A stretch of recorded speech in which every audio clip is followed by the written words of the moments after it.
Hey, what's going on, everyone? Today, wanted to share a little bit about a situation that a lot of us realtors with experience eventually have happened to them or experience. So I had an agent who this morning we were speaking, and they were saying that there's a customer that they recently helped purchase a home, and they helped the customer jump through a lot of different hoops to be able to qualify for their home purchase. The customers really couldn't have purchased the home that they really wanted through traditional means. So this realtor really helped them discover new avenues and really go outside of the box, and they were able to help them accomplish their goal in a much more convenient manner and a lot sooner than what their original plan was. Really, I'll share, it was the customers previously, they had to sell a house first before they could buy, but they were really apprehensive about purchasing a home because to purchase a home in today's market, 2021, has been a lot more difficult than it has been to sell a home. So their concern was that they would put their home up for sale, they'd get a buyer right away because homes have been going quickly and the inventory's low, and then they might be in a situation where they're homeless because their home has sold, but maybe they wouldn't have found a home yet to purchase and move into by that time. And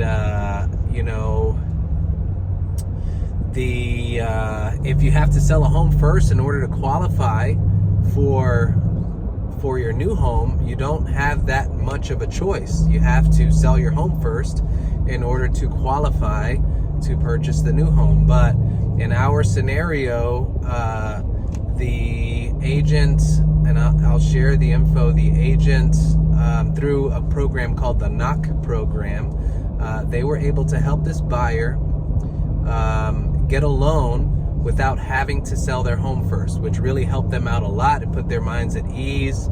They were able to shop with patience, and they were able to find the house that they really loved, and they were so happy that they were able to secure it and closed. They did the happy closing picture and the whole 9 yards. So they moved in a couple of weeks ago, and the agent was researching home value because the plan was to create a new CMA, an updated CMA, because several CMAs had been done earlier in the process about the home that those customers had to sell.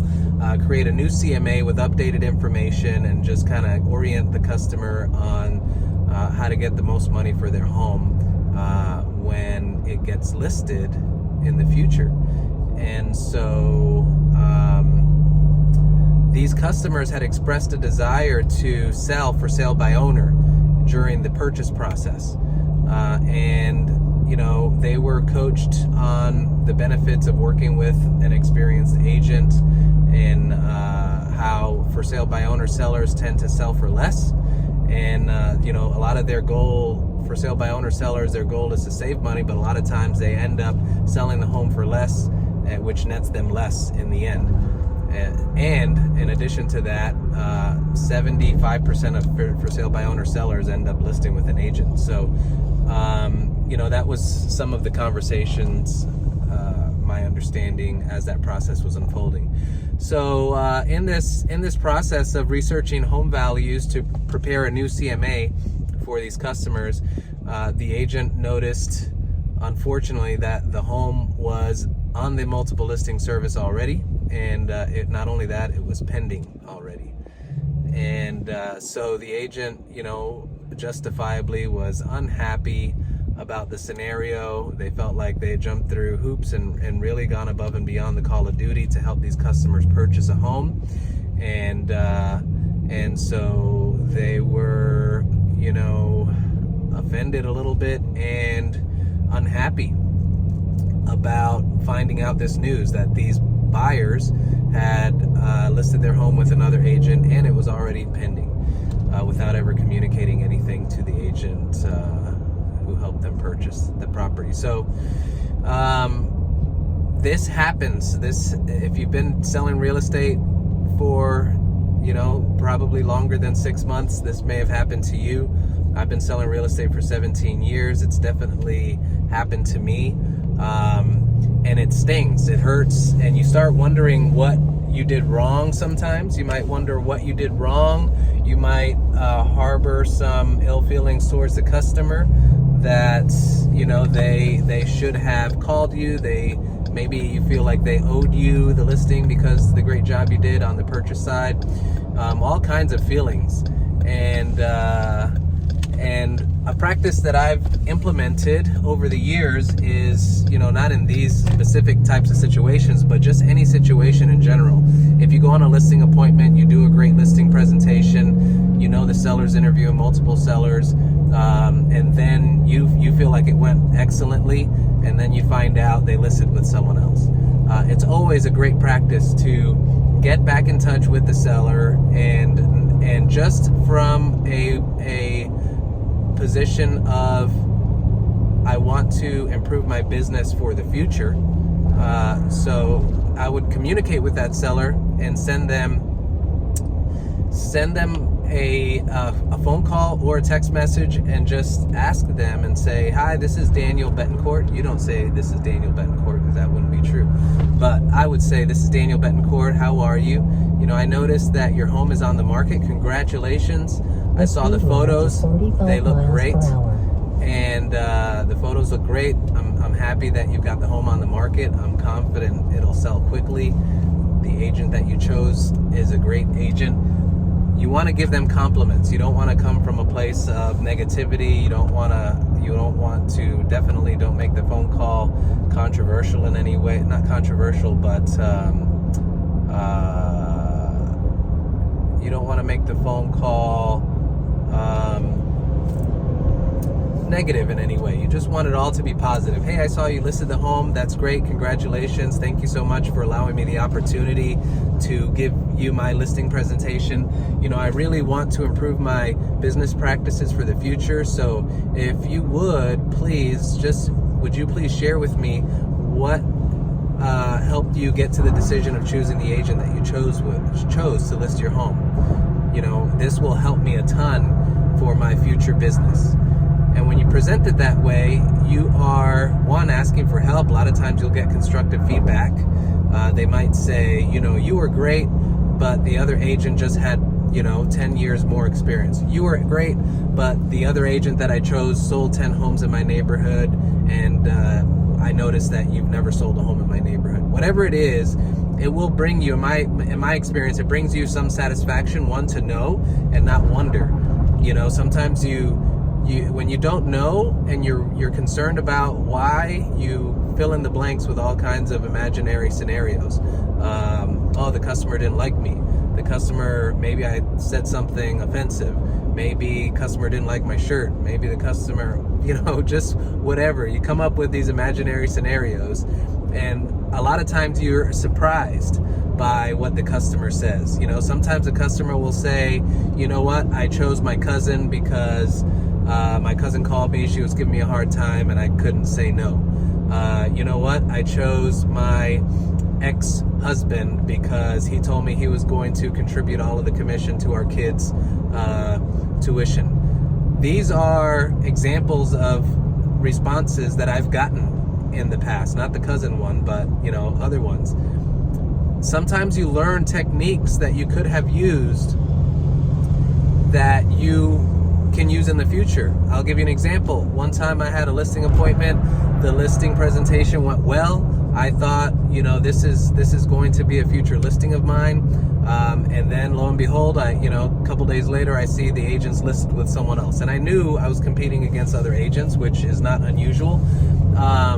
And so I called the customer and I said, hey, I noticed that you listed your home. Congratulations. The photos look great. That agent you chose is awesome. I'm sure he's going to do a great job. Would you please, for the benefit of my future business, let me know why you chose that agent? And in this scenario, when I met with the customer, he told me that he's purchasing a home from a certain builder in a certain community, and he's already gotten all of that process under works, and he didn't really want to discuss that part of the process with me. He wanted me to focus on the listing, because I asked a couple questions and he kind of just said, I want to negotiate that one on my own. I don't want a realtor involved. Let's discuss the listing. And so the presentation went well. I thought, you know, this is going to be a new listing soon. And then I saw he listed with someone else. So I called, because it's unusual for me not to get the listing. I called and I had that conversation with with the customer, and the customer said, you know, I listed with so-and-so because he told me if I would use him on the contract when I purchased my new home, that he would heavily discount the listing commission. And I thought, wow, you know, touche for that agent for saying that. I respected the customer's opinion. I requested the customer's wishes and didn't talk about the purchase, but and I didn't really think of that angle at the time. But touche for that agent to think of that angle and got the listing. And sometimes that's the difference between experience. Sometimes, you know, sharper tools at the time. But whatever it is, you know, if had I not done that, you just wonder, and you won't grow unless you learn. So you want to take the opportunity to learn from the situation. I think the best outcome from losing business to someone else is to learn from that experience, and if you can, find out why that happened. So that was my advice for the agent who came to me with this issue this morning. Figure out why, because the scenarios that you might be filling in the blank with may not be the case at all. Sometimes someone's at the right place at the right time. You know, they see you've got a moving truck in the driveway, you're moving out, and the agent happens to drive by and says, hey, are you moving? Because I've got buyers who love this neighborhood and they want to buy it here. You don't know, but when you find out, sometimes it makes you feel better because it wasn't what you were imagining. Sometimes they might have been planning to work with you, but a buyer just happened to fall on their lap. Maybe it was a realtor who said, hey, I saw you were moving. I've been wanting to live in this neighborhood. I want to buy it myself. And they put it into the MLS as a listing of their own. So my advice that I've given lots of times, and I forget where I learned this, was to don't be afraid to connect with the customer, and obviously never want to try to solicit the business from the customer or try to talk them out of the decision they've made, because that's unethical and that's against our realtor rules. But there's nothing wrong with, in my opinion, nothing wrong with inquiring what points the customer chose in making the decision that they made. Oftentimes it's a constructive exercise. You learn a little bit about what you might have been able to do better, and you can continue to improve and sharpen your own tools as the years go on and as you gain experience. And on a side note, what I've noticed also over the years is the fewer years of experience you have, or the fewer transactions you've closed, the bigger of a problem or an issue this experience is. So, for example, if I'm closing 50 sales a year and I lose one of those sales, odds are I'm going to be pretty busy in my daily activities, where that losing that one, it stings for that moment, but shortly after, I'm busy doing other things and I've forgotten about it. And you'll never forget that it happened, but you won't sit and stir and think about it and just let it consume your thoughts. So, you know, another big takeaway is do more transactions, and the more transactions you do, the less something like that will impact your whole trajectory. If you have 2 closings for the entire year, and you know that's half of your income for the entire year, and you lose a deal that you were counting on, that's going to be a big problem. But you can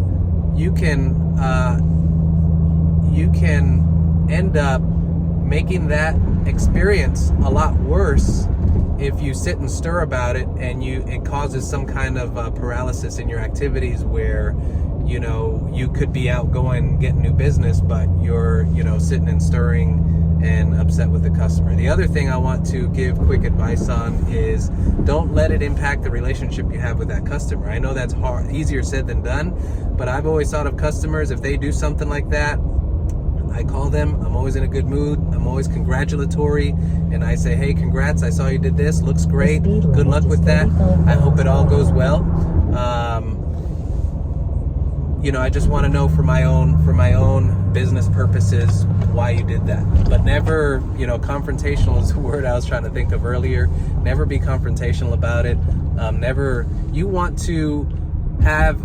to continue having good experience with that customer. If that customer comes across a business opportunity in the future, a family member or something like that, you want them to remember you as the awesome realtor that they worked with.